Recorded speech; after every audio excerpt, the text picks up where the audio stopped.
Beach FM, locals talking to locals. But on the telephone line, I've got the National Party leader, Simon Bridges. He's also the chairman of the Epidemic Response Committee for Economy, Trade and Workplace, and we will welcome him to our program this morning. Kia ora, Simon.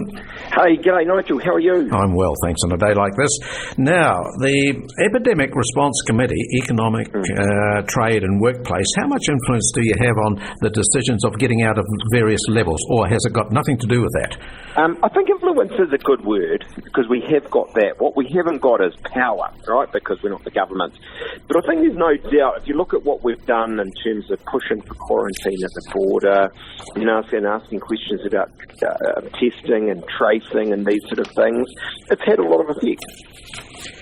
Yes, I'm just wondering, do they take that in consideration when they're actually making their decision on how we reduce our level 4 to level 3 to level 2, etc., or is that something quite outside of what they're talking about in Cabinet? Oh, no, I think they definitely take it into account.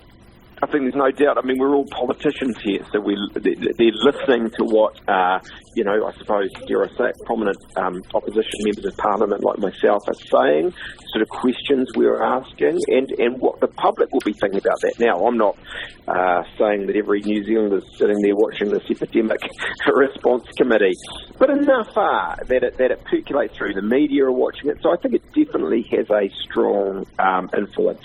Today, for example, we're hearing from a bunch of associations in the health sector, the Pharmacy Guild, the Medical Association, Disabilities Support Network. They will be telling the reality on the ground as they see it, and there's no doubt the government will be listening to that. And, if they hear about shortcomings, they'll say, okay, we're going to face pressure on that. We're not getting it quite right. We're not quite hitting the mark. We better step up a bit. So the government is listening to what's being said to them, in other words? I think so. Look, I think, that's, you have to do that. And so it's influence, it's a sort of probably the wrong way to say it, but a bully pulpit, but it doesn't have power to make decisions. Right. But you sort of said we're dropping down to a level 3.9 as from next Tuesday, and your worry is a case of medicine potentially being worse than the cure. Yeah, I think that's right. Look, people have their different views, I know that, but I'm very influenced by the fact I get literally thousands of emails. I've never received so many emails from small businesses, and they sit there and they understand the importance of beating COVID-19. But the longer we go in lockdown or near lockdown, it just has a massive effect. They can't sleep at night because the time literally means more time with more costs like rent and so on without money coming in. On the other side of it, health-wise, I got an email yesterday from a woman, I think I know her actually, Margaret, and she cannot have a colonoscopy because of the further lockdown period, and that's for possible cancer. So there's all these health system issues because we're not getting out of lockdown. So I sort of say, look, it's not easy, but look at Aussie. They have had, when all said and done, very similar health outcomes, but they managed to keep their economy going much more strongly. Construction, manufacturing, mining, retail. And so I think that's a pretty, that's had a big influence the way they've done it and the success they've had on me.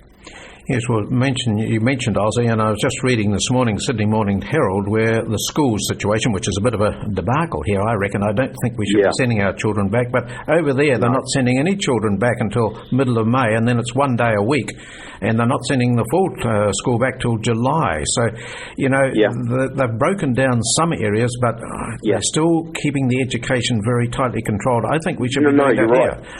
I agree with you. I think, and I said this as much to the news media, the press gallery, as we call them here at Parliament, yesterday, it's been poorly communicated, and that's life, and I think Minister Hopkins is trying his job best to get back in the right space.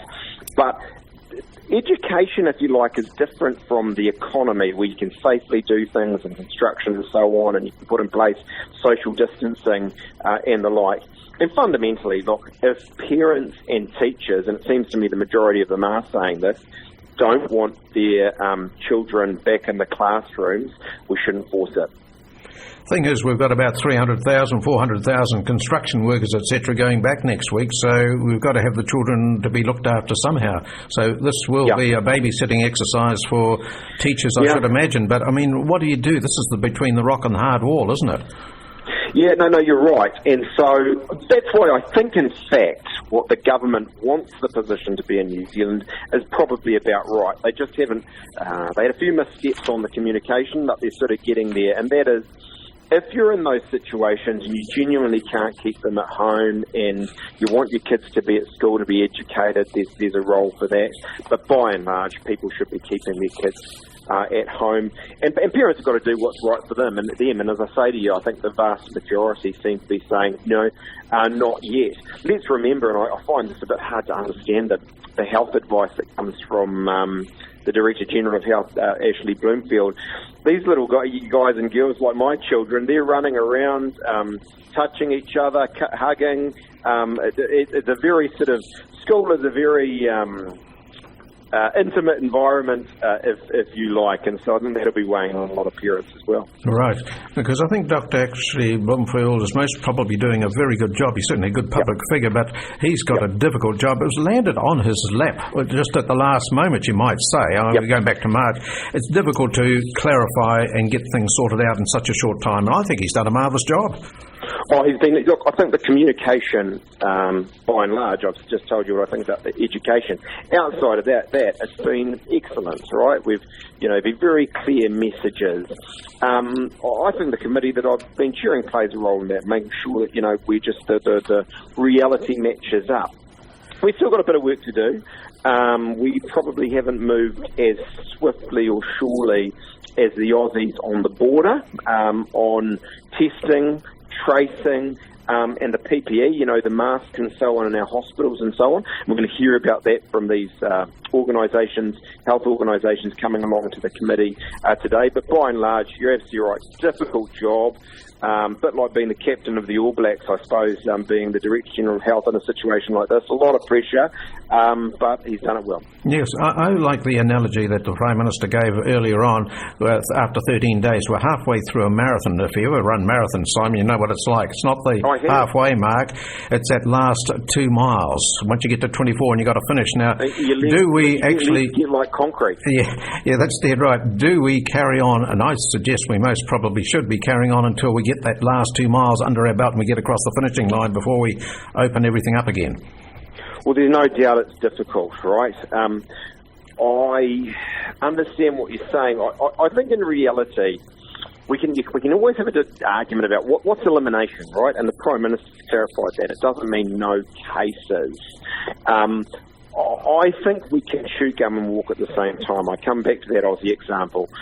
Scott Morrison's been saying he thinks the results are better than Australia, frankly, and I can see that. Whatever you say, I think when you look at the numbers, health-wise, incredibly similar, but they have managed to keep businesses going. And I don't say that, look, just for the businesses. I just think about the families paying their bills, the mental health issues and stresses from the costs accumulating. I got a baker in my electorate I've been talking about the last 24 hours. They wrote to me, they understand the importance of COVID-19, but they I feel like they're sacrificial lambs in all of this. Their rent costs and all of these things are accumulating and they can't get any money in. So they're facing the difficult choice. Do they lay these staff members of theirs off, or do they try and hang on and accumulate a lot of debt?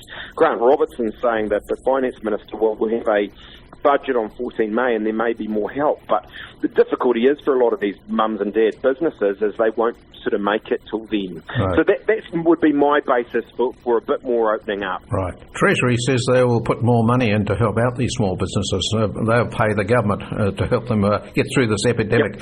Yep. That's a good way to move, isn't it? Oh, I think so. I think there should be more. And it's easy to say that, but right at the moment, now's the time to be keeping those businesses in business and the workers in work. It's been good. Like, let's give a bouquet here. They've done a fantastic job on the wage subsidy. It got out quickly. Businesses got that. The problem is that is just the wages. And I come back, if you think about your hairdresser or your baker or you name it, they also have rent costs, rates, other expenses, and those are accumulating at the moment without the revenue. And that's the problem with the additional lockdown and then the level 3, which is close to lockdown. So can we get the right blend of the right thing health-wise, and businesses being able to operate safely. Excellent. Final question, election date. Should we put it back or should we keep it at September the 19th? Oh, gee, you ask all the hard questions, Nigel. I mean, it genuinely hasn't been my focus. I've been focused on COVID-19 and asking the questions I think New Zealanders want asked and assisting with the national response through this committee. My preference is 19 September, which is what we've got coming. That said, I was talking to the National Party president, a guy called Peter Goodfellow, a couple of days ago, and, he raises very real issues. Well, can we have, given that the election's only September, a small number of months ago, can we have a campaign launch with people? Can we have a National Party conference? These ones you see on the TV with several hundred people there. Well, maybe not. Down to practical issues like that are so important to democracy, and your local candidate, in your case, Tim Costley, who actually I've been texting with this morning for National in your area, can he do stuff like public meetings, door knocking, sort of bedrocks of democracy? The longer we go without any sort of normality, I must admit, I think the chances of an election being pushed off increase quite significantly. Simon, we thank you very much for your time this morning. Appreciate you spending that with us. Hey, have a great day, Nigel, and your listeners. Thank you. Simon Bridges, leader of the National Party and also the chairman of the Epidemic Response Committee. 106.3 Beach FM.